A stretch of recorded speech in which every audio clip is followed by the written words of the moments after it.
Bhagavate Vasudevaya.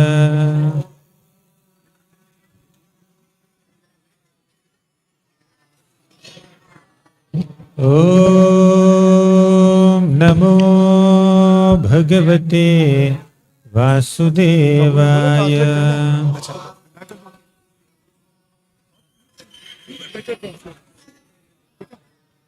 Om Namo Bhagavate Vasudevaya.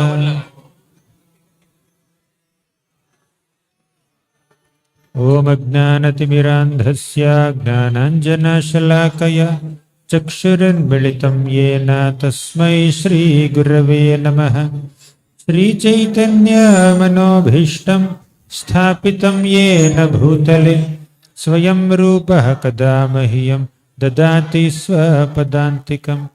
Vandeham Shri Guru Shri Yutapadakamalam Shri Gurun Vaishnavamscha Shri Rupam Sagrajatam Sahagana Raghunathanvitam Tam Sajivam Sadvaitam Savadhutam Parijana Sahitam Krishna Chaitanya Devam Shri Radha Krishna Padan Sahagana Lalita Shri Vishakhanvitamscha. He Krishna Karuna Sindho Deenabandho Jagatpate Gopesha Gopika Kanta Radha Kanta Namostute. Tapta Kanchana Gaurangi Radhe Vrindavaneshwari Vrishabhanu Sute Devi Pranamami Haripriye. Vancha kalpatarubhyascha kripa sindhubhya evacha patitanam pavanebhyo vaishnavebhyo namo namaha. Nama Om Vishnupadaya Krishna Presthaya Bhutale Srimate Bhaktivedanta Swamin iti namini. Namaste Saraswati Devi Gauravani Pracharini Nirvishesha Sunyavadi Paschatya Deshatarini. Jai Shri Krishna Chaitanya Prabhu Nityananda Shri Advaita Gadadhara Shri Vasadi Gaura Bhakta Vrinda. Hare Krishna Krishna Krishna Hare Hare Hare Rama Rama Rama Hare Hare. Hare Krishna. Okay. Hare Krishna. My humble pranams to all the wonderful devotees at ISKCON NOIDA. तो प्रभु जी कह रहे हैं कि मैं सभी ISKCON Noida के सभी भक्त वृंद को प्रणाम करता हूँ. हरि ओम. Before I start, I have a question for you. तो मैं शुरू करने से पहले मेरा आपके लिए एक प्रश्न है. How many of you understand direct English? Okay. I'm just understanding how much they will understand. Thank you. So, I'm very, very happy to take darshan of Radha Govind once again after few years. And my humble pranams to Buddhimanta Prabhu. He is such a humble devotee despite being his seniority.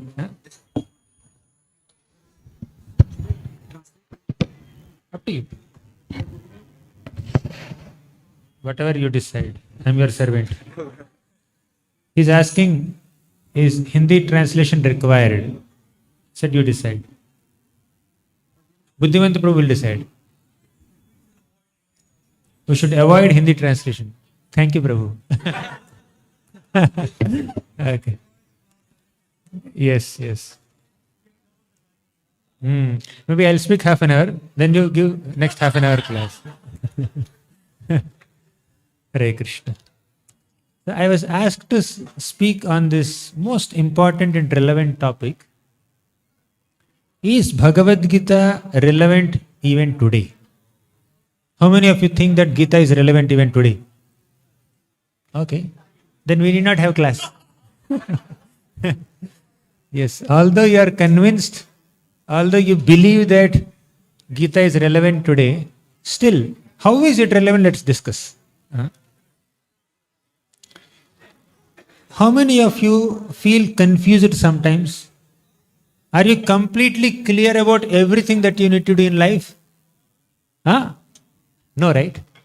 Means sometimes you also become little confused, bewildered. At that time you go to somebody to take some guidance, right? Bhagavad Gita begins with this. In the first chapter of Bhagavad Gita, Arjuna was completely confused about his own duty. He was a Kshatriya. It was his duty to fight. Especially, his kingdom has been taken away by the Kauravas headed by Duryodhan in illegal means through a cheating gambling match. It's not that Arjuna's kingdom is taken away by rightfully defeating Arjuna in the kingdom. Nobody defeated the Pandavas in a war, in a battle. They just took away the kingdom just like that with some cheating gambling match. And Yudhishthira Maharaj never wanted to participate in gambling match. Many people think that Yudhishthira Maharaj is expert gambler. Many people think that Yudhishthira Maharaj is addicted to gambling. Did you hear this opinion? Yudhishthira is addicted to gambling, expert in gambling. He neither has interest in gambling nor expertise in gambling. In fact, before that gambling match, Yudhishthira Maharaj told, I will not play. I will not participate in this game. He said it. As Yudhishthira Maharaj and all the Pandavas were happily ruling their kingdom of Indraprastha, one day Vidura came there and all the Pandavas received Vidura with so much love and affection. And Vidura had a news to reveal to the Pandavas. Pandavas asked, Vidura, why did you come here? What's the reason for you to come here? Please tell me. Yudhishthira Maharaj asked. Then Vidura said, I have come here with an invitation. Oh, is there some ceremony going on? Some celebration going on in Hastinapur? Our beloved fatherly figure, Dhritarashtra, is he inviting us for some special event there? It's not a special event. It's not an auspicious occasion. It's a gambling match. Duryodhan wanted to gamble with you. He has been ill-advised by Shakuni, Dushyasan, especially that evil Karna. So he wanted to play gambling with you. And they all went to Dhritarashtra the king, and king approved. So now you have to come and play the gambling match. Yudhishthira Maharaj said, no, we cannot gamble with our own relatives. That will spoil relationships. But what to do? King has ordered. Vidura said, I have already spoken the same thing to Dhritarashtra. But Dhritarashtra was not in a mood to listen at all. And Duryodhan, he is so evil-minded, he was pushing and forcing Dhritarashtra to invite you for the gambling match. So, on their behalf, I am obliged to come here to invite for this gambling. Because the king is ordering, and that king is not like a normal king. Pandavas considered Dhritarashtra as their own father. Because their own father, Pandu Maharaj, died, they considered Dhritarashtra as their son, as their father. So, father is calling, king is calling, how can they deny the order? So, Pandavas came to Hastinapur. And they said, you should gamble with Duryodhan. Then Yudhishthira Maharaj said, oh father Dhritarashtra, Bhishma, Drona, my dear brother Duryodhan, it's not good to gamble with our own family members. That will spoil relations. That will unnecessarily create disturbances in our loving family. Let's not do it. But Duryodhan insisted. He said, it's just a friendly match. It's a friendly gambling. We are not going to quarrel. Don't worry. Hey, Some family members within their home, they can sit and play. What's the problem? Still, it may create some kind of disturbance in our relation. Yudhishthira Maharaj insisted.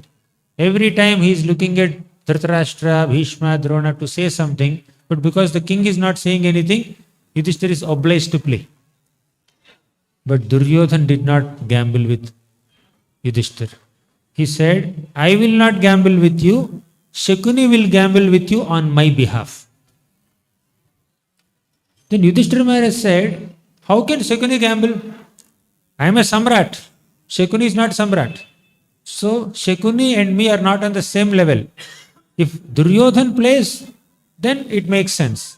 We are like brothers, princes of the same dynasty. So we can play. But Shakuni cannot play with me. I will not play.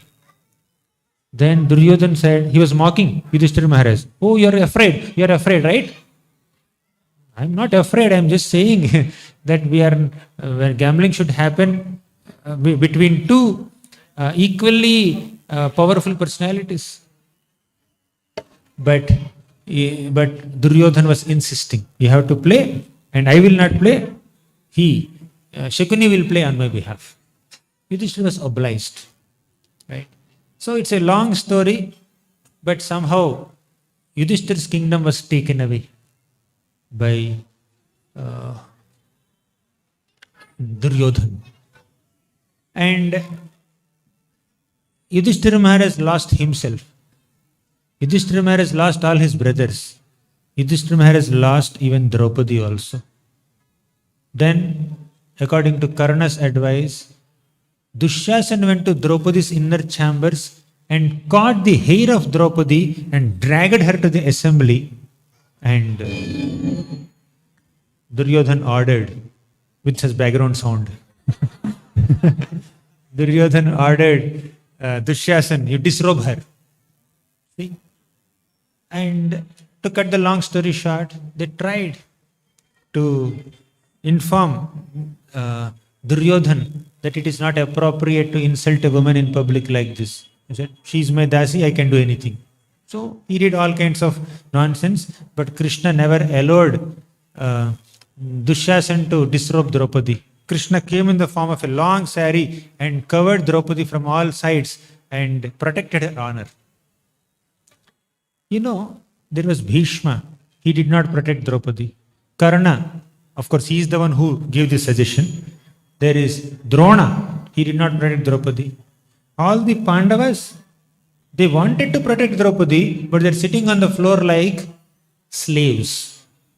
And the king, who has all powers, Dhritarashtra, sitting on the throne, he is not only blind physically, he is blind internally, spiritually also. He is not stopping it. Vidura could not do anything. Bhishma could not do anything. Drona could not do anything. Although they know dharma, they are prioritizing this dharma of being obedient to the king. One dharma is to protect an innocent woman, helpless woman. But another dharma is to be obedient to the king's order. They gave preference to the second dharma, not the first dharma.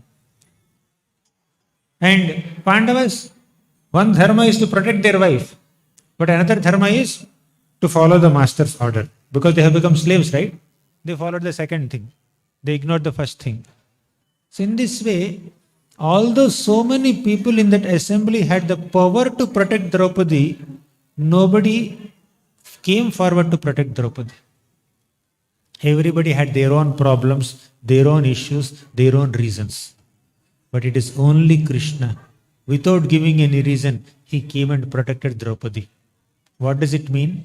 When every single power in the entire universe fails to protect you, Krishna is still there to protect you.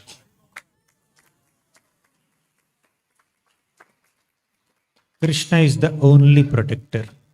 Krishno rakshatu no jagatraya guru Krishnam namadham sada Krishne nakhila shatravo vinihata Krishnaya tasmai namah Krishna deva samuthitam jagadidam Krishnasya dasosmyaham Krishne tishtati vishvametadakhilam He Krishna rakshasvamam. Krishna is the only protector. Gajendra also, tried his best for 1000 years. Gajendra tried his best to protect himself, but he failed. All the devatas are watching from balcony seats. Devatas are watching Gajendra struggling with this crocodile, but none of them came forward to protect Gajendra.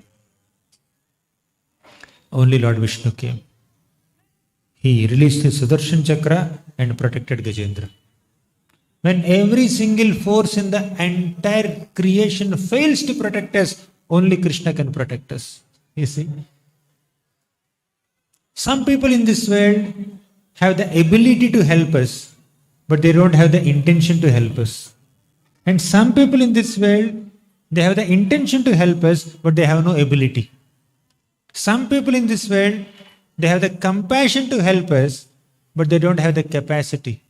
Some people have the capacity, but they have no compassion. Only Krishna has both. He has compassion also, capacity also. He has the intention also, ability also. So many episodes in the scriptures teach us how Krishna is the only protector. Samsarambhasi sambhrita brahmabhare gambhirata patraya grahena bhigrihita mugragatina kroshantamantarbhayat diptrenadya sudarshanena vibudha klantichhida karina Chinta santati ruddha buddhara hare macchitta dantishwaram. Just as Gajendra prayed to Krishna, "Oh Lord, please release your Sudarshan Chakra and protect me from this crocodile," we also should pray to the Lord, "Oh Lord, please protect me from this Maya, crocodile of material miseries, crocodile of anarthas, crocodile of lust, envy, pride, greed. Only you can protect me." We need to pray. Bhaktapaya bhujanga garudamani Trailokya rakshamani Gopi lochana chatakam budamani Saundarya mudramani Yah kantamani rukmini Ghanakucha dvandvaika bhushamani Shreyo deva shikhamanir dishatuno Gopala chodamani. Whenever devotees are in difficulty, it is only the Lord, Supreme Lord, who descends on the back of Garuda. Garuda is like a golden mountain, and Krishna is like a blue sapphire on this golden mountain, and he protects us. His Sudarshan Chakra is there to punish the demons and protect the devotees. So now, in this context of Bhagavad Gita, Arjuna is also in a great difficulty. The greatest difficulty is not some physical problem, not some health crisis or financial crisis. The greatest difficulty is mental crisis, emotional crisis, confusion in the mind, inability to understand what's going on in front of you. Confusion. So, when Krishna spoke the Bhagavad Gita, the confusions in the mind of Arjuna are destroyed. Gita is such a wonderful divine literature that takes us on a journey from confusion to clarity. In the beginning of Bhagavad Gita, Arjuna said, Karpanya doshopahata svabhavaha Prichhami tvam dharma sammodha chetaha Yashreyasya nischitam bruhi tanme Sishyaste ham shadhimam tvam prapannam.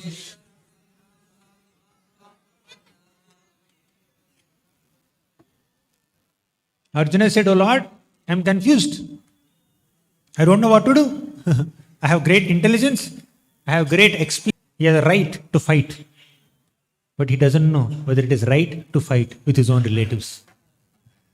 So he asked Arjuna, Sishyaste ham shadhimam tvam prapannam. Arjuna said, "Oh Lord, so far you have been my friend, my cousin, my driver.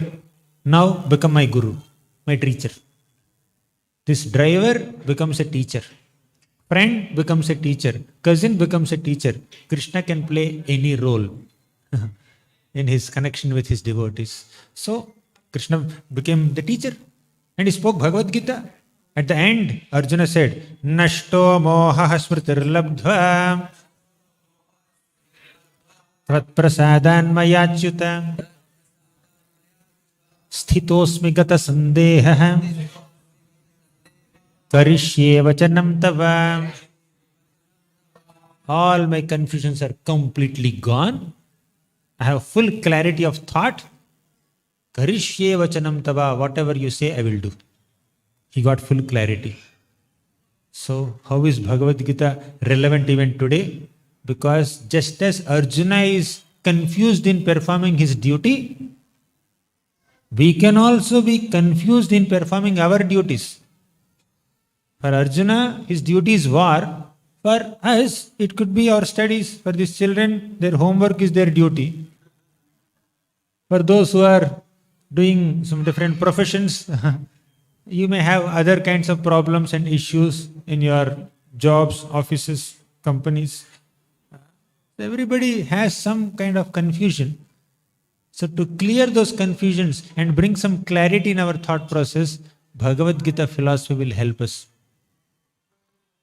Now, let me tell you one small example. Say you are driving. So I was just coming from east of Kailash to NOIDA. So when you are driving, you keep a GPS system, right? It shows it takes 35 minutes to reach the destination. You take left here, you take right here, you go straight here. You move for 500 meters like this. You go for 700 meters like this. Take left and right and something like that. Say, if you don't keep that GPS system, with full confidence you are driving in a wrong direction. You will end up in a wrong destination. But if you keep this GPS system, even if you take a wrong turn, instead of going left, you went right. You took a wrong turn. What does the GPS do? Google Maps do? It will recalculate the optimal path and again you can be on track. You may lose 5-10 minutes, that's all. I am not advertising Google Maps here.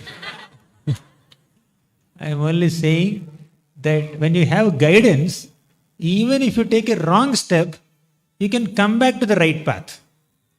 That's what Bhagavad Gita is. In the Bhagavad Gita, first chapter, Arjuna was confused. And he consulted Krishna and he got the right direction. That's what a guru does. The very first lesson of Bhagavad Gita is take guidance of a guru. When you don't know what to do, you should know what to do. Understood? When you don't know what to do, you should know what to do. Means, when you don't know what you need to do, at least you should know whom to approach.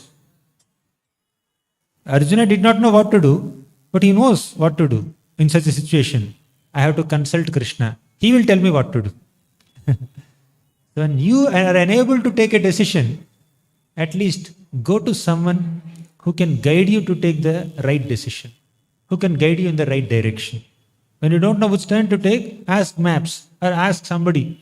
Open your car window and says, oh, Bhaiya, I need to go here. So which turn should I take? So they will guide us, especially in Vrindavan Parikrama. Right? So the first lesson of Bhagavad Gita is take guidance. Don't be overconfident in life. And take guidance from a well-wisher. Take guidance from someone who is knowledgeable and also a well-wisher. Krishna is knowledgeable, he is experienced, and he is a well-wisher also. There are some people who have so much of knowledge, so much of wisdom, so much of experience, but they are not well-wishers to give guidance. And there are some people who genuinely wish well for you. They are your well-wishers, but they don't have much intelligence or experience to guide you. For example, in Gajendra's case, Gajendra had so many well-wishing friends, all the elephants. But none of these elephants were able to protect Gajendra. They did not have the ability to protect, although they had that emotion. They are empathetic and sympathetic and kind and affectionate towards Gajendra. They were even crying tears, but they don't have the ability to protect. But the Devatas in the upper planets, they are seeing Gajendra's condition. They had the ability to protect, but they don't have that empathy or sympathy or compassion. But Krishna has both. So whenever you are stuck in your life, go to someone who can guide you like a well-wisher. They should have a well-wishing intent also. They should have the ability and experience and expertise and wisdom to guide you also. Such combination of wisdom and well-wishing nature will qualify that person to be a good guide. We need to find that kind of guides. That's the first lesson of Bhagavad Gita. So, Krishna said, okay, I will teach you. I am there to teach you, don't worry. From 2nd chapter, 11th shloka onwards, Krishna began his teachings of Bhagavad Gita. The first lesson that Krishna gave Arjuna is, you are not the body, you are the soul. Most of the problems in our life are caused by a misunderstanding of our own selves. Means, when we wrongly identify ourselves as something which we are not, that's the biggest problem. Biggest problem is not financial crisis or health crisis or some other crisis. Biggest problem is when we think of ourselves as something which we are not, that's a problem. That's called identity crisis. So Krishna first addressed that identity crisis. Arjuna, you are thinking that you are the killer. You are not the killer. You cannot kill. You cannot be killed also. Because you are different from the body. They are different from their bodies. There is a difference between body and the soul. So, what you are killing in this battle is only the bodies of people, not the soul. Soul is eternal. Soul is my part and parcel. Soul is eternal. Soul has no birth. Soul has no death. Is this knowledge not relevant? This is the most relevant knowledge or piece of information for everybody in this entire creation, especially all human beings. Most of the problems that human beings face are because of wrongly identifying oneself, because of lack of self-awareness. Krishna first creates that self-awareness. The first teaching of Bhagavad Gita is, you be aware of yourself. Understand who you are. You are not the body, you are the soul. Body is never alive. Soul is ever alive. Soul has no death. Body has a beginning, has an end. As long as the soul is inside the body animates. Otherwise, the body is vanquished. So, all of us know this basic lesson of Bhagavad Gita. But the next lesson is very profound. Arjuna says, Krishna, I understand that body is never alive, soul is ever alive, or in other words, everybody is eternal, their bodies are temporary. So, I should not lament for the death of the bodies of my relatives. I understand this.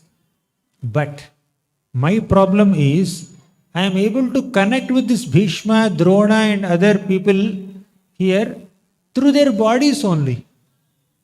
Isn't it? If that body is gone, how will I connect with them?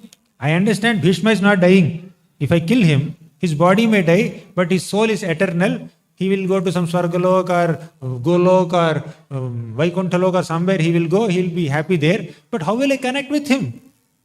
For me, to connect with my grandfather Bhishma, that body is very important. Valid point? Then Krishna said, I understand your emotions, but you have no other option. You have to tolerate. Tolerate.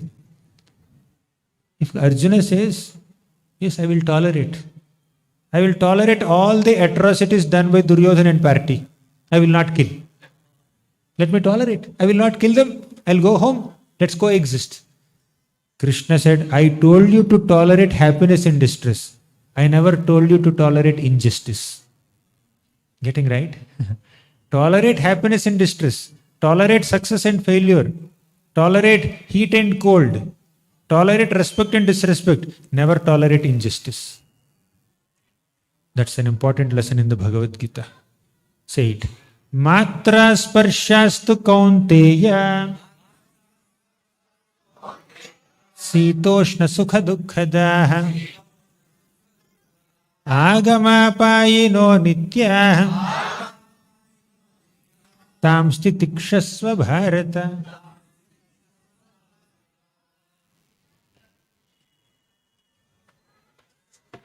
It says, Matra sparshastu kaunteya sita ushna sukha dukkhadaha. Happiness and distress will come and go. Like winter and summer. You should learn to tolerate it. Titiksha, learn to tolerate. Means, don't get overexcited. Don't be elated. Don't become proud or puffed up when you get happiness in life. Similarly, when you get distress in life, don't be distressed. Don't be depressed. Don't be demotivated. Don't be disheartened. Understand this distress is temporary. This happiness is also temporary. Understand the temporary nature of these dualities and tolerate. So that is one level of understanding. But Krishna says, ultimately happiness and distress are same. First he says, happiness and distress are different. You should tolerate them. But later he says, ultimately both of them are equal. Why? Both are temporary, both are material, and both have no relevance to the soul. So, you should learn to tolerate. Let me give you some examples. You are traveling on the road in Delhi traffic. There is a red signal on the road. You have to stop, isn't it? If the red signal stays there for 5 minutes, 10 minutes, 20 minutes, you feel very restless and annoyed, right? You are waiting for the signal to turn green. So, but you have to tolerate that distress. You can't do much. Then, if the signal turns green, you can move ahead. If it is red, you have to stop. Red signal is giving you distress.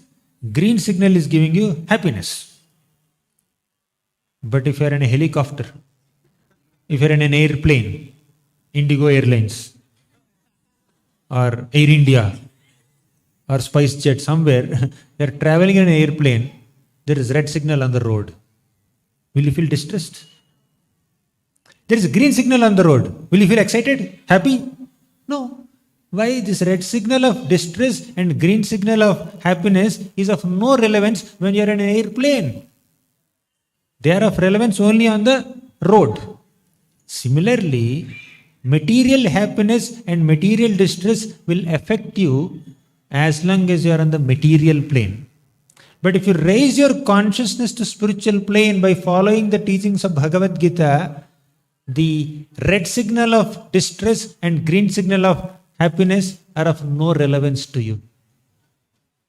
Gita helps us to raise our consciousness to higher level. From material consciousness, we come to spiritual consciousness. At that level of spiritual consciousness, all material dualities, whether they are happiness or distress, success or failure, victory or defeat, are of no relevance.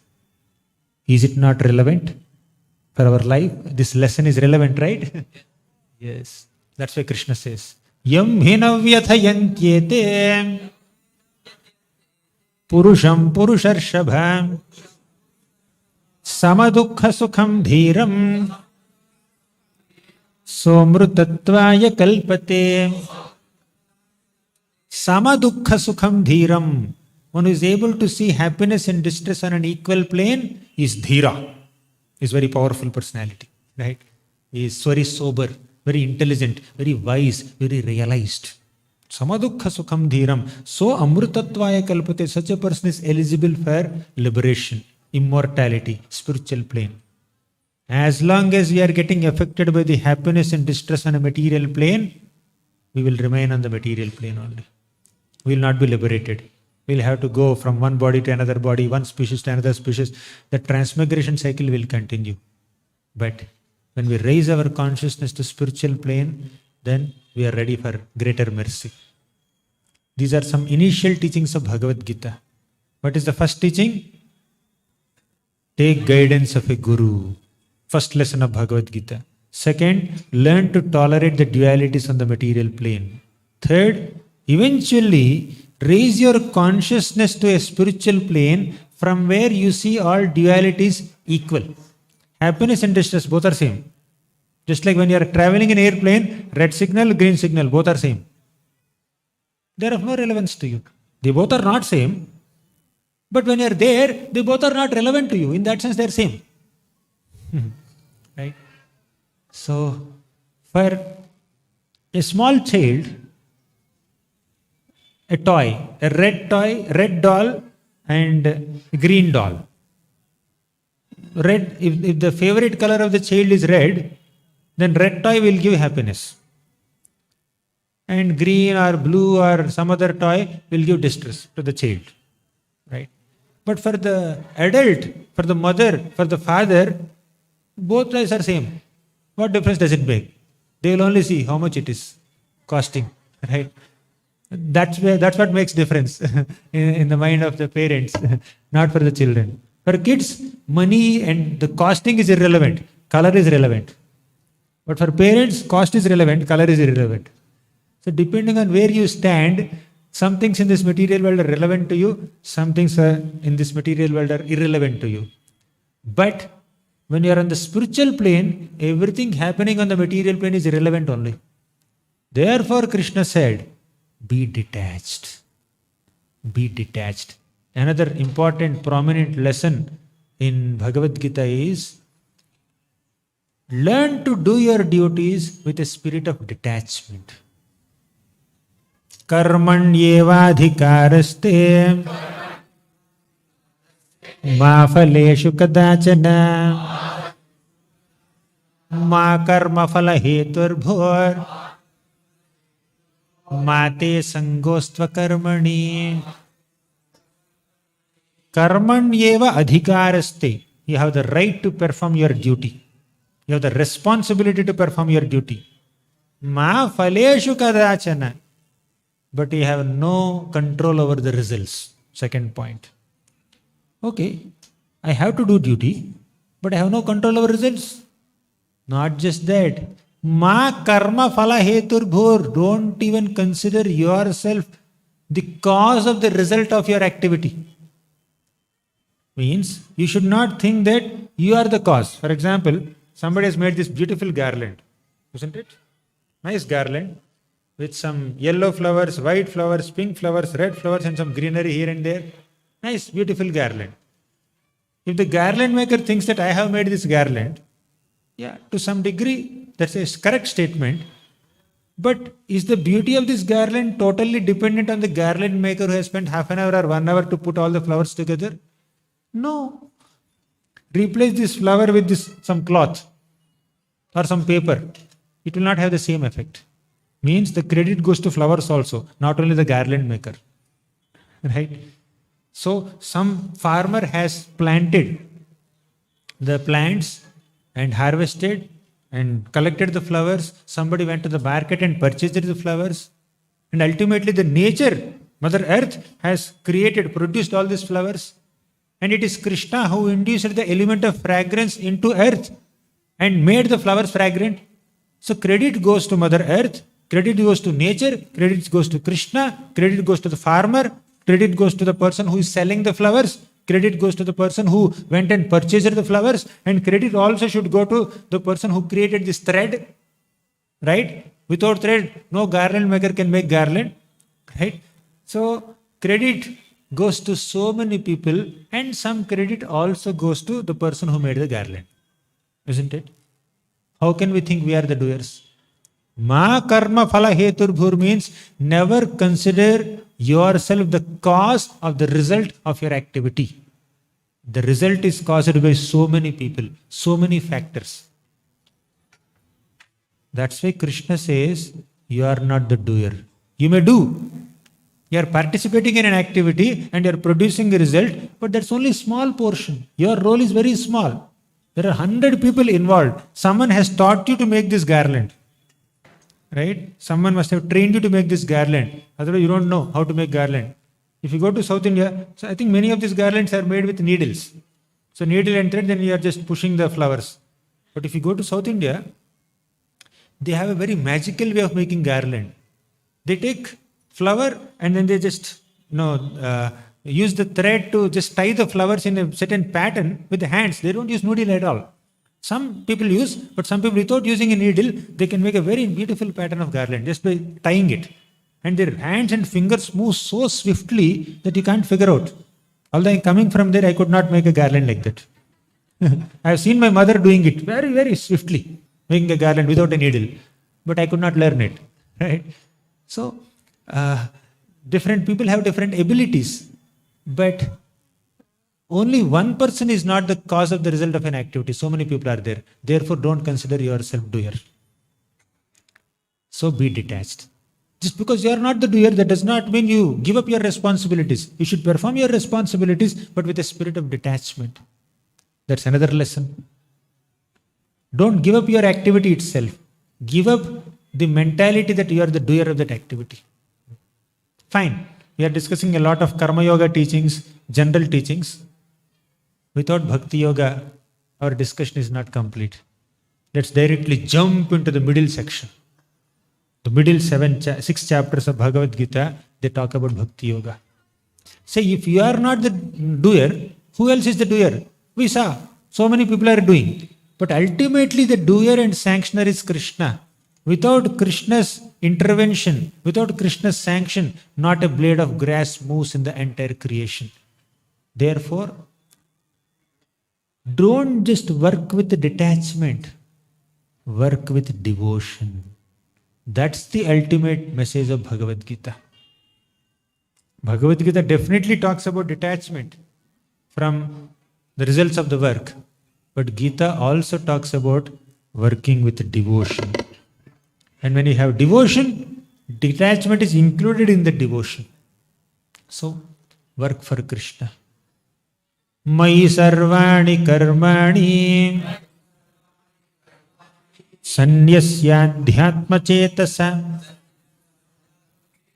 nirashir nirmamo bhutva yudhyasva vigata jvaraha.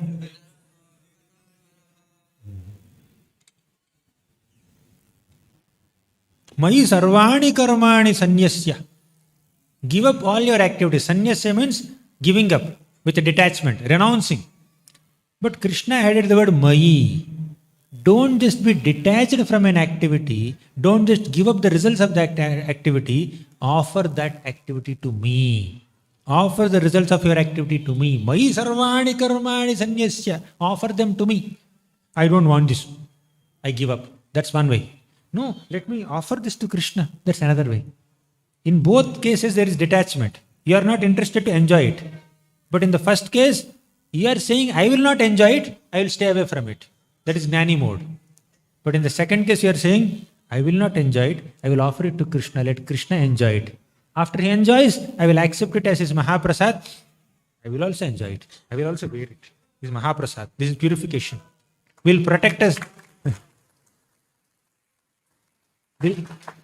This will protect us from Maya. You know this? Don't underestimate this garland. This will protect us from Maya. Who said this? Uddhava said this. Uddhava, in the Uddhava Gita, he said that Tvayopabhukta sraggandha vaso lankara charchitaha uchishta bhojino dasa tava mayam jayemahi. Uchishta means remnants of Krishna. Tvayopa bhukta means that which Krishna has enjoyed. What? Srag means garlands. Gandha means sandalwood pulp, fragrance. Srag gandha, vasa means clothes. Alankara charchita, various decorations. When Krishna wears all these decorations, and when we honor them, we will conquer Maya. Therefore, the best way of living life is not just to be detached from material things around us, but to utilize all of them in Krishna's service, Jagannathji's service, Govinda's service, Radha Govind's service. We are all meant to serve Krishna. And our service to Krishna must be our assistance to Srimati Radharani. Because Srimati Radharani is the supreme goddess of devotion. Whatever devotion we have is coming from Srimati Radharani. Just as we are amshas of Krishna, our bhakti is an amsha of Radharani's bhakti for Krishna. So whenever we are doing bhakti to Krishna, we are assisting Srimati Radharani in her service to Krishna. That's what Krishna said in the Bhagavad Gita. Where? Prabhu, where is Radharani in Bhagavad Gita? Why are you saying this? Are you finding some new Bhagavad Gita? Where Radharani? I never saw Radharani in Bhagavad Gita. No, Krishna said it. Tell me, how many shlokas are there in Bhagavad Gita? This little kid. 700. Tell me what is. Very good. So what is the middlemost number in 700? Tell me. Okay. In 5, 1, 2, 3, 4, 5, what is the middle number? Oh my God, not half. I'm telling. Okay, in 3, what is the middle number? 1, 2, 3. 2. In 5, what is the middle number? 3. In 7?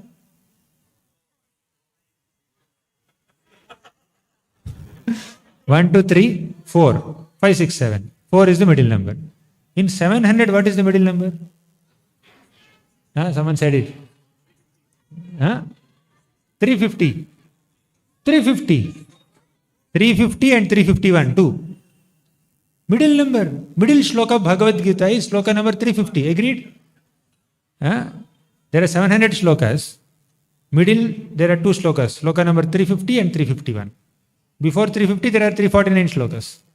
After 351, there are 349 shlokas. Means the middle 2 shlokas are 350 and 351. Clear so far? My God, I have to teach mathematics. I thought I came here to speak Bhagavad Gita. Fine. After this mathematics class, let's get into Gita class. In shloka number 350, which is there in the right in the center of Bhagavad Gita, Krishna spoke about Radharani. Anyone knows what is that shloka? Kirtaniya Satatomam. What is this shloka? Yeah, you are almost there. That is 351. Yes. Mahatmanastu mam partha daivim prakritim ashritaha bhajanyananya manaso gnatva bhutadim. This is shloka number 350 in the Bhagavad Gita. Homework for you. Go and count. Once you go back to your homes, open Bhagavad Gita. Count. First chapter has how many shlokas? You know? Anyone knows? First chapter? 47? Great. Second chapter? 24. You wrote the extra 2 shlokas? 72. So like that you keep counting. Then when you come to 9th chapter, 13th shloka, you will count 350. So shloka number 350 is Mahatmanastu mam partha daivim prakritim ashritaha. Krishna defines who is a Mahatma in the middle of Bhagavad Gita. 9th chapter, 13th shloka. Who is a Mahatma? Daivim prakritim ashrita. One who has taken shelter of Daivi Prakriti. And who is Daivi Prakriti? Srimati Radharani. So who is a Mahatma? One who has taken shelter of Srimati Radharani. Daivim Prakritim Ashritaha. And when you take shelter of Radharani, what will you do? Bhajantyananya manaso. Bhajanti. You do bhajan of Krishna. You serve Krishna. You worship Krishna. How? Ananya manaso. Without any distraction. Without any deviation. We serve Krishna. Gnatva bhutadim. Right? So you take shelter of Radharani and serve Krishna without any distraction and understand Krishna as the Supreme Personality of Godhead. That's the central teaching of Bhagavad Gita. Clear? We spoke only 350. What about 351? Yes, Prabhu. Satatam kirtayanto mam means always do kirtan. Okay. What is kirtan? What do you mean by kirtan? Not just taking harmonium and singing only. Kirti means glory. Kirtana means to glorify. You can glorify Krishna's name, that is Nama Kirtan. You can glorify Krishna's beautiful form, that is Rupa Kirtan. You can glorify Krishna's qualities like compassion, that is Guna Kirtan. You can glorify Krishna's pastimes, that is Leela Kirtan. All these are kirtans. Krishna says, Satatam Kirtayanto Mam. Always be absorbed in my kirtan. So Krishna loves Radharani and Kirtan so much that he kept Radharani and Kirtan in the center of Bhagavad Gita. Sloka number 350 and 351. All we have to do is these two only. If you want to perfect your life, take shelter of Radharani, perform Kirtan. Especially Nam Kirtan. Chant the holy names of Krishna. Right? How many of you are chanting Hare Krishna Mahamantra every day? Okay, many of you. How many of you are chanting 16 rounds here? Okay, many. How many of you are chanting at least 8 rounds?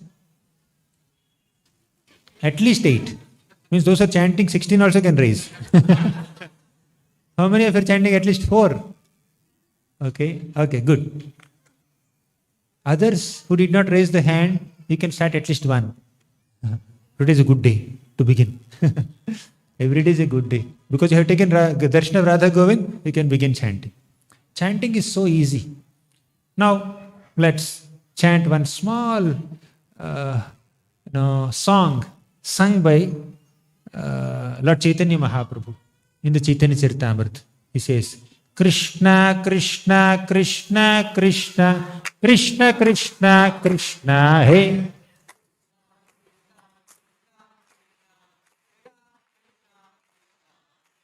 Krishna, Krishna, Krishna, Krishna, Krishna, Krishna, Krishna, hey.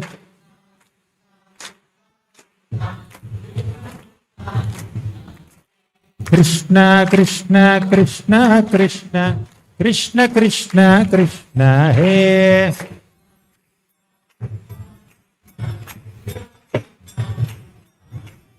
Rama Raghava, Rama Raghava, Rama Raghava Rakshama.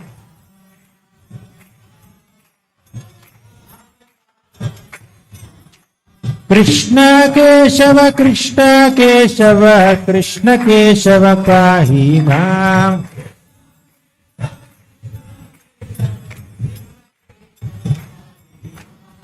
Rama Raghava, Rama Raghava, Rama Raghava Rakshama.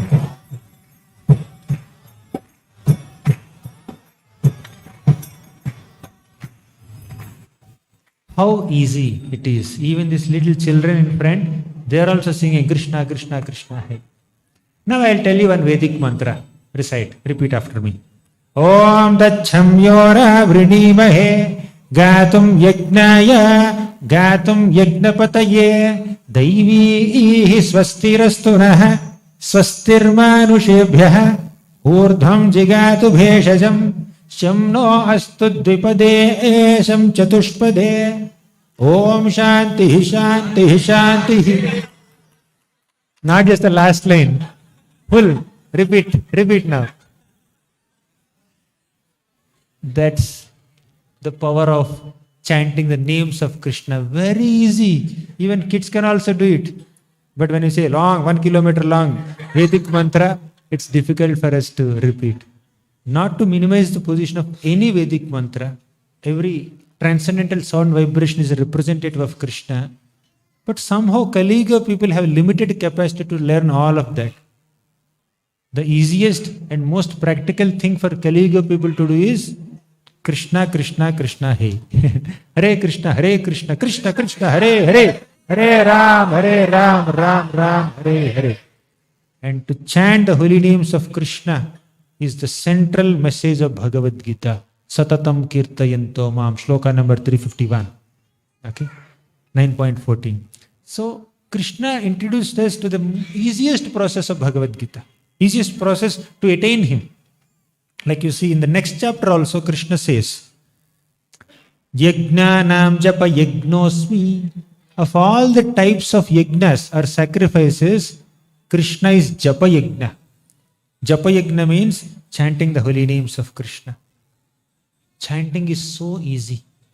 Chanting is so relishable.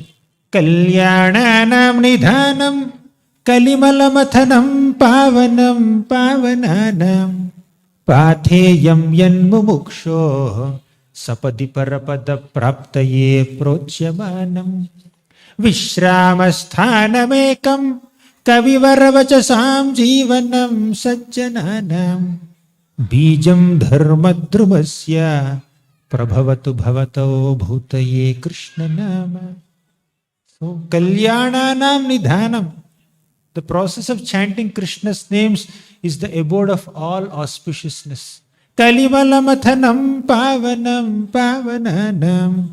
Kalimala mathana means this process of chanting Krishna's names can completely destroy the contamination of Kali Yuga. Pavanam pavananam. Of all the purifying processes, the most purifying process is Krishna's name. So let us just serve Krishna, chant Krishna's names, perform Krishna bhakti. That's what Krishna teaches us in the Bhagavad Gita. Krishna talks about 4 yogas. You know that, right? What are they? Karma yoga, Jnana yoga, Ashtanga yoga, also called Dhyana yoga. 4th, Bhakti yoga. Of these 4 yogas, which is the best, easiest? Why? Why is Bhakti easiest? Why not Karma yoga?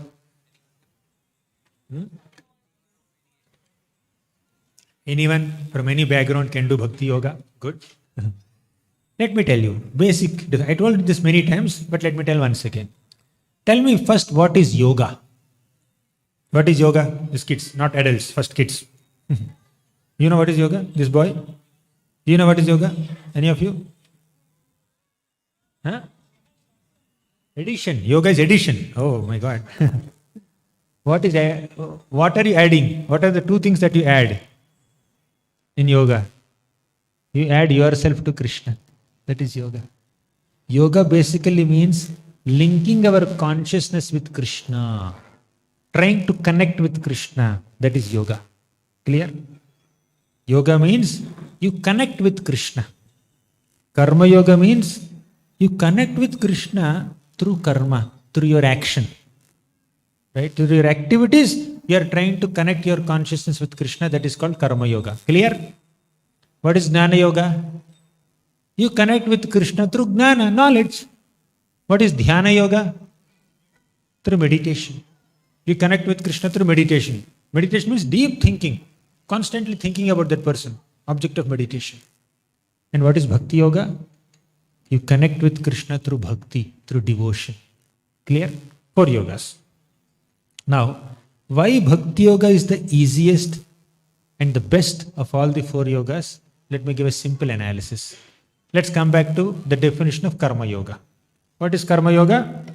You are trying to connect with Krishna through your actions, right? Through your work. Now, you may work for someone, but you may not love that person. How many of you are working in some companies or offices? How many of you are in deep love with your bosses? Huh? And how many of your bosses love you so much? Work is there, love is not there. Of course, some bosses are very good, and some people who work for the bosses, they want to serve them only whole life. Such cases are very rare. You may work for someone, but that does not mean you love them. But if you love someone, you will definitely work for them, isn't it? A mother loves a child. Naturally, mother serves the child, right? A father loves the son. The father naturally serves and works for the son. Right? I am working for my family. Father says, right? So, you work for someone, you may not love them. But when you love someone, you will definitely work for them. Means, karma doesn't include bhakti, but bhakti definitely includes karma. Agreed? Clear? Second point. Jnana. What is jnana? Knowledge. Jnana yoga means you connect with Krishna through knowledge. You may have knowledge of someone. You may know 10 people, but do you love everyone whom you know? But if you love someone, you will naturally know them more. Even if you don't know, you want to know more and more. That means jnana doesn't include bhakti, but bhakti includes jnana. Agreed? Earlier we said karma doesn't include bhakti, but bhakti includes karma. Similarly, jnana doesn't include bhakti, but bhakti includes jnana. Next is dhyana, meditation. Meditation means deep thinking. You may think of 10 people in this world, 100 people in this world, but do you love everyone whom you think about? But if you love someone, you naturally think about them, isn't it? That means dhyana doesn't include bhakti, but bhakti includes dhyana. Therefore, bhakti is the best. Karma, jnana, dhyana. These three processes may not include devotion, bhakti, love, but bhakti definitely includes all of them. Therefore, bhakti is the best path. That's why Krishna said at the end of 8th chapter, very beautiful. Vedeshu yagneshu tapassu chaiva dhaneshu yat punya phala pradishtam adyeti tat sarvamidam viditva yogi param sthanamupaiti chadyam. What you attain by Vedic study, offering charity, performing sacrifices, etc., etc., etc., you will attain all of that by performing bhakti. Bhakti includes everything.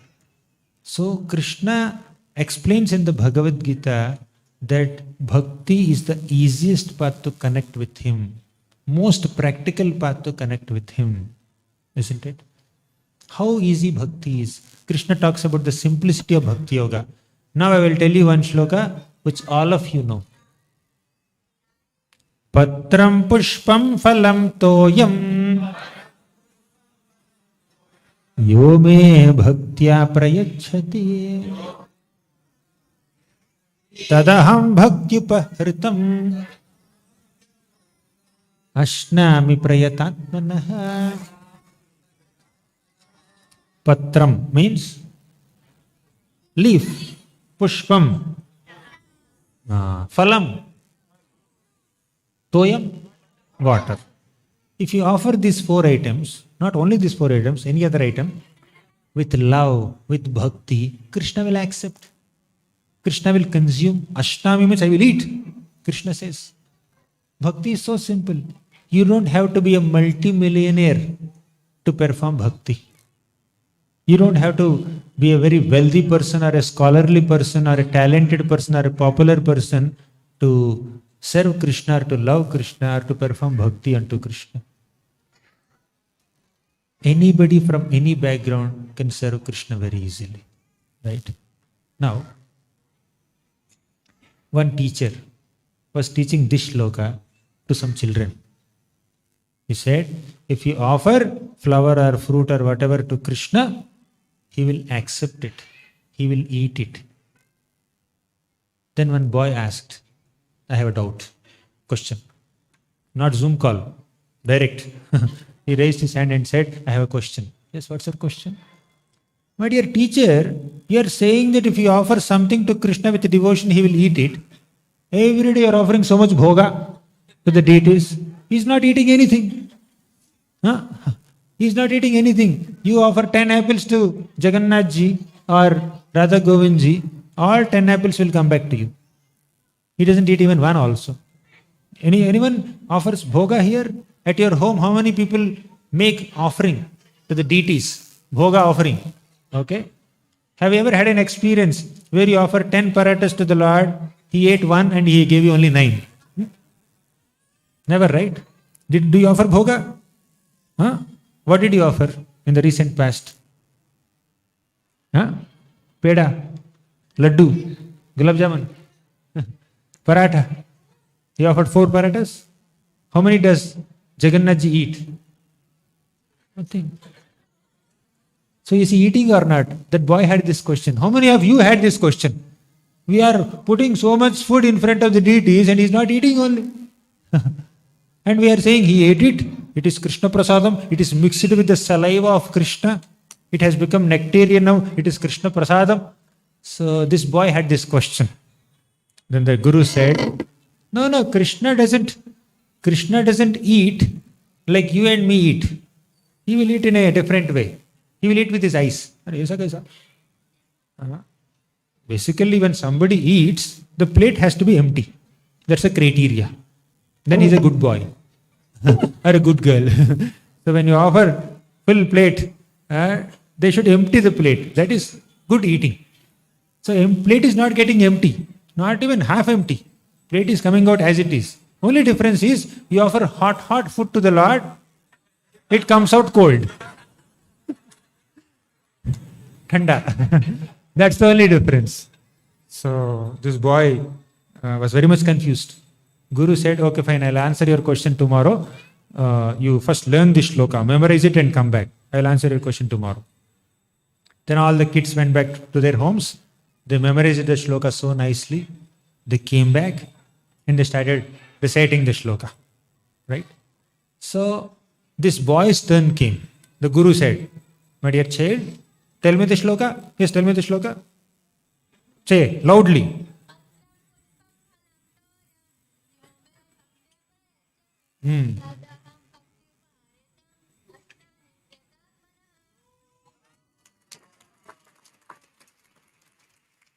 Just as she said, that boy also said very eloquently, very confidently.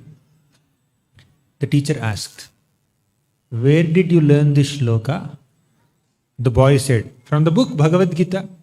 Oh, really? Show me. He opened the book and said, see, this is the book and here is the shloka, 9th chapter, 26th shloka.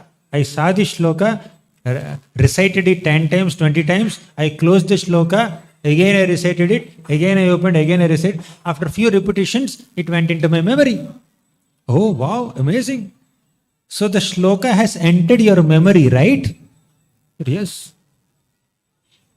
Does it mean that the shloka disappeared from the book? He said, no. See, shloka is there in the book. If shloka can be there in the book also and in your memory also, why can't the bhoga be there in Krishna's belly also and in the plate also?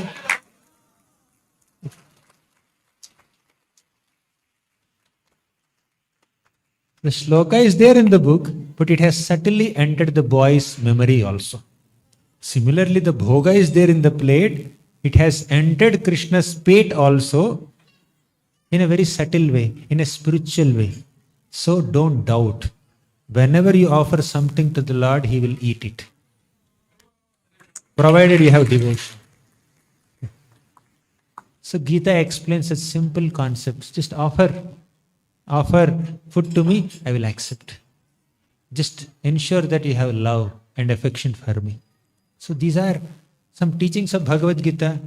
What I spoke in the last 1 hour is just a particle of a drop of the oceanic teachings of Bhagavad Gita. Whether it is tolerance, lesson of tolerance, lesson of taking guidance from teachers, or lesson of equanimity, or lesson of detachment and dutiful work, or lesson of devotion, or taking shelter of Radharani, or offering everything to Krishna with love and affection. All these are just 5-6 points in the Bhagavad Gita. Gita has so much of depth. I have been reading Gita since more than 1.5 decades. Still, I know there is much more to explore in the Bhagavad Gita. Bhagavad Gita is a life manual. Bhagavad Gita guides us in our spiritual lives, even in our professional and personal lives at every step. And if we follow the teachings of Bhagavad Gita and take shelter of Krishna and serve Krishna, Krishna will protect us. Let's delegate this responsibility to Krishna. He's always ready to take up that responsibility, but instead of giving that responsibility to Him, we think we are the doers. Ahankara vimodhatma kartaham iti mandyate. Out of ahankar, out of ego, people start thinking that I am the karta, I am the boss, I am the doer. But Krishna is doing everything. All we need to do is to acknowledge that Krishna is the doer and accept it. Like there is this shloka in the Bhagavad Gita. Ananyas chintayanto mam ye janaha paryupasate tesham nityabhiyuktanam yogakshemam vahamyaham. Ananyas chintayanto mam. Don't get distracted. With full focus and attention, think of Krishna. Don't think of something else. Ananyas chintayanto mam ye janaha paryupasate. Whoever worships me perfectly, without any distraction or deviation in the mind, tesham nitya abhiyuktanam, for such perpetually engaged worshippers, yogakshemam vahamyaham. I provide whatever they don't have, I protect whatever they have. Krishna is the protector and Krishna is the provider. Krishna promised this in the Bhagavad Gita. And this also means, yoga kshemam vahamyaham. Yoga means, what is yoga? Just some time back we discussed. What is yoga? Linking ourselves to Krishna. Linking our consciousness with the Supreme Lord. That is yoga. Krishna did not say kshemam vahamyaham. He said yoga kshemam vahamyaham. Means our attempts to connect with Krishna are also inspired by Krishna, maintained by Krishna and protected by Krishna. It is Krishna only who inspires us to connect with Him, who guides us in our connection with Him. Whenever you are serious to connect with Krishna, Krishna will arrange a guru for you. Krishna will send some of His devotees to guide you. That is Krishna's power. All we need to do is, we should be eager to serve Him, and Krishna is there to guide us. Right? Very important.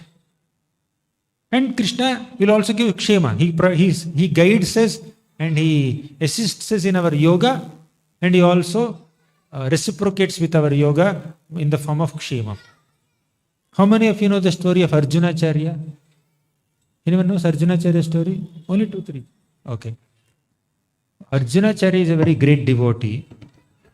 He had a doubt regarding this shloka. Yoga kshemam vahamyaham means Krishna says, I will personally carry the burden of the maintenance of my devotees. I will carry. Vahami means I will carry. Aham means I will personally carry. I will not delegate this responsibility to someone. Krishna says, I will personally carry the burden of the maintenance of my devotees. That is what Yogakshema Vahamyaham means. Arjunacharya, a great acharya, he was writing a commentary on Bhagavad Gita. When he came to this line, he did not like this line. Why should Krishna personally carry the burden of his devotees' maintenance? He cut off that line. I didn't like it. Not that he did not have faith in Krishna's ability, but he felt a little uncomfortable that why should Krishna carry? Maybe he can do it through some other agents, probably. He just thought like that. So while thinking about this shloka for a long time, he got delayed that day. Generally, at lunchtime, he would go out and beg some food from neighboring homes and he will come back and eat. But that day he was thinking about this shloka, so he could not go out to beg. It was already late. Still, he stopped writing the commentary, went out to beg some food from neighbors. When he went, everybody already ate, washed their vessels, and they were taking rest. He did not get any charity anywhere. He's going from door to door. Meanwhile, two beautiful boys, came to Arjunacharya's home. At that time, only his wife was there. So, these two little boys, one is little dark, one is fair. These two little boys came to Arjunacharya's home and knocked the door. The wife of Arjunacharya opened the door. Nobody was there. She looked down. There are two little kids. They were carrying so many loads of food items, so many grains, fruits, vegetables, and many other food items and spices they're carrying. They told this lady, Arjunacharya's wife, that, "Oh mother, please accept all these food items. Otherwise, our Guru will beat us. He will punish us." Then this lady asked, "Who had sent you with all these food items?" They said, "Our Guru had sent." "Who is your Guru?" "Arjunacharya." "Oh, my husband. My husband sent all these food items with you. How can he engage such little boys in carrying so many loads? So much of load, heavy." Then this little young boy, especially the dark complexioned boy, he said that your husband not only engages us in so many activities and carrying so much load, he also punishes us. He also beats us. She said, "No, you're too much. My dear child, you are speaking too much. My husband is very soft-hearted. He's very gentle. He never punishes that to young boys like you." He said, "Don't you believe?" He turned and showed his back. There are so many marks, so many lines of somebody striking him with a stick. Then Arjunacharya's wife was surprised. "My God, my husband is making these little children carry so much load and even punishing them. What happened to him?" She's very upset. She took some sandalwood pulp and applied on the wounds of that boy and said, "My dear child, don't worry." And then she sent these two kids away and she started cooking prasadam, offered, and she started eating. Meanwhile, Arjunacharya came there, empty-handed. Nothing was there in his hands. Nobody gave him any charity. He was surprised. When he came, he saw Arjunacharya's wife neglecting him and eating alone. Generally, her habit is first she feeds her husband and then she eats. But this time, without waiting for him, she started eating. Okay, fine, she may be hungry. He thought like that. But why is she so indifferent? Why is she not welcoming me? Why is she not greeting me? She looks very upset. What happened? So he asked one question. Where did you get these food items? Second question. Why are you so indifferent to me? She said, your disciples, your students only brought all these food items. Oh, really? My students? Yes, your students whom you have beaten up so mercilessly. They only brought all these food items. I said, oh, really? I have never sent any students. How can you even believe that I can beat little children, students? It's impossible. How can you even believe that? Then she said, no, the little boy, especially the dark complexion boy, was giving so many complaints against you. Oh, dark complexion boy. Tell me, explain the features. Then she started saying, these two boys are very beautiful. One is dark, one is fair. They have lotus-like eyes. She started explaining their darshan. Then Arjunacharya ran into his room and saw the commentary. Yoga kshemam vaham yaham. He has cut that line, right? Those lines manifested again in the book.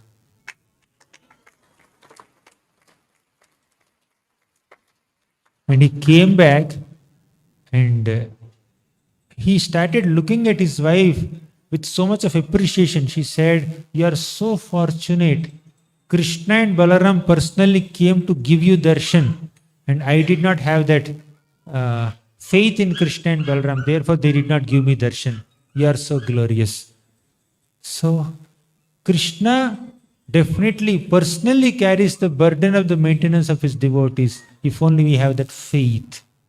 We should cultivate that faith by reading the teachings of Bhagavad Gita. Then we can attain Krishna. Ultimately, the final message of Bhagavad Gita is Sarva dharman parityajya mamekam sharanam vraja aham tvam sarva papebhyo mokshayishyami ma shuchaha. Don't worry, just take my shelter. Taking exclusive shelter of Krishna is the ultimate concluding message of Bhagavad Gita, which is ever relevant for all time to come. So let us try to imbibe these teachings of Bhagavad Gita and make our lives more meaningful, purposeful, and blissful. Thank you very much. Srimad Bhagavad Gita ki jai. Srimad Prabhupada ki jai.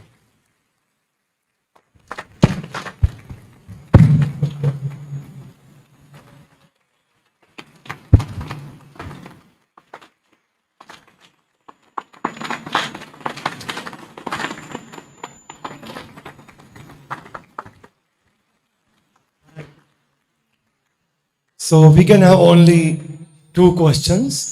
Thank you. One by Prabhu's and one from Mataji sides. Only kids are raising their Hare hands. Krishna. Any adults? Hare Krishna, Prabhuji. Thank you so much for this wonderful class. Prabhuji, my question is like currently I'm working. So like generally I used to take out 30 to 40 minutes time for reading scriptures like Prabhupada books, Bhagavad Gita or Bhagavatam. So but like sometimes it seems that we are just finishing our quota. It doesn't go in deep in our mind. So Prabhuji, my question is, can you please suggest some tips for us that so that we can absorb in those 30 to 40 minutes, we can collect some essence out of those 30 to 40 minutes. Krishna Please. spoke that also in the Bhagavad Gita. Yato yato nischalati manaschanchalamastiram tatastato niyamyaitat atmanyeva vasham nayet. Whenever the mind wanders here and there, bring the mind back. If you become lenient and allow the mind to wander wherever it wants, mind will not become liberal to you. Mind will not allow you to come back. Mind will go here and there, mind will take you also there, and mind will not allow you to come back. So you are chanting, Hare Krishna, Krishna Krishna, Hare Hare. Mind tells you, go here and see something. Right? Okay, you allowed the mind, you become little lenient to the mind. Okay, let me see. Then mind will take you there. So this movement will stop and this movement will increase. Right? Finger movement. We do like this, right? So we have two movements. One is like this, Hare Krishna, Krishna Krishna, Hare Hare. One is like this, reels. One after one, another reel. So if you increase this movement will decrease. So you should be mentally strong enough to reduce this movement and increase this movement. So whenever the mind wanders here and there, bring it back.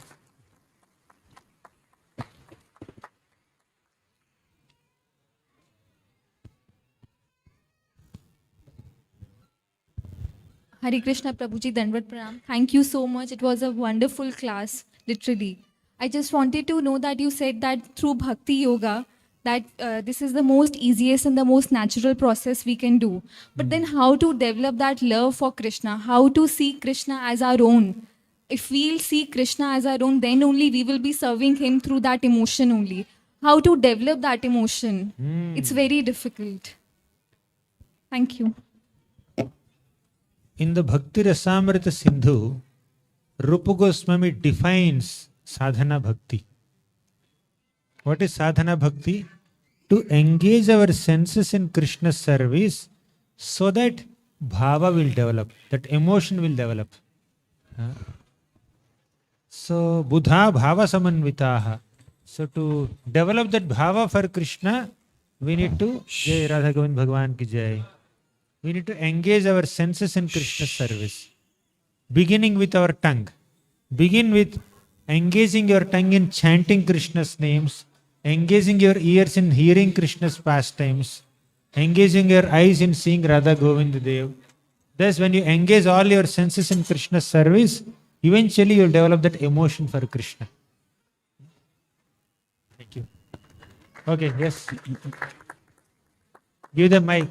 We should not leave children.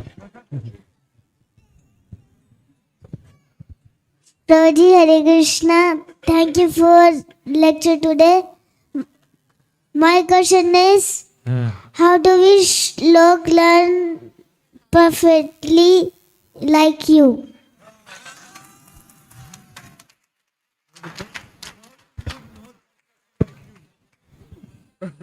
I am not yet perfectly loving the Lord. You learn from your mother. Your mother perfectly loves you. Okay? Similarly, you love Krishna like that. Fine? Best example is there right in front of your eyes. Yes. Oh, by chanting. That's what he asked. You chant, the chanting of Krishna's names will give you Krishna prema. Chirada dattam nijagupta viktam svaprema nama amrutamatyudara apama ramyo vitatara gauraha krishno janebhyastamaham prapadye. I will not explain the whole shloka. Svaprema namamrutamatyudaraha. When you chant the name of Krishna, that will give you prema of Krishna. Nama will give you prema. Okay? Hare Krishna. Yes.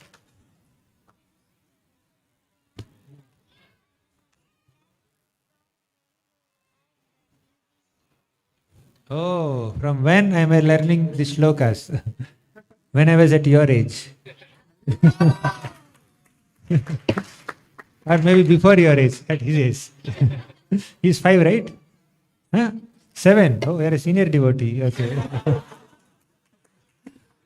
Okay. Thank you. Hare Krishna.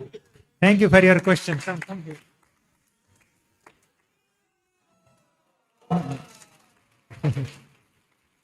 His Grace Gauranga Darshan Prabhu ki. We are grateful. Thank you very much, Gauranga Darshan Prabhu, for kindly being here. Prabhu is very busy. Prabhu doesn't need introduction in ISKCON, but for newcomers, Prabhu has won many awards for writing scriptures in an educational way for children, for beginners, and for advanced devotees. So Prabhu's Subodhini series is as practical for beginners of Bhakti Yoga as it is for experienced and seasoned practitioner of Krishna consciousness. So we are blessed and feeling very, very fortunate to have Prabhu after a few years. And I request Prabhuji to keep visiting in transit of Delhi area to Noida, please. And everyone really enjoyed this class? Hari Bol, yeah. Hari Bol! So let's see 3 times.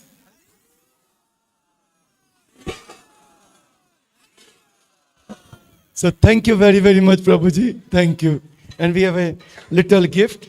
This Radha Govind Dev. So for you. And this is a little Mahaprashadam. Thank you very much, Prabhu. Thank you. And I think you have some time to give autograph to some your students. Thank you.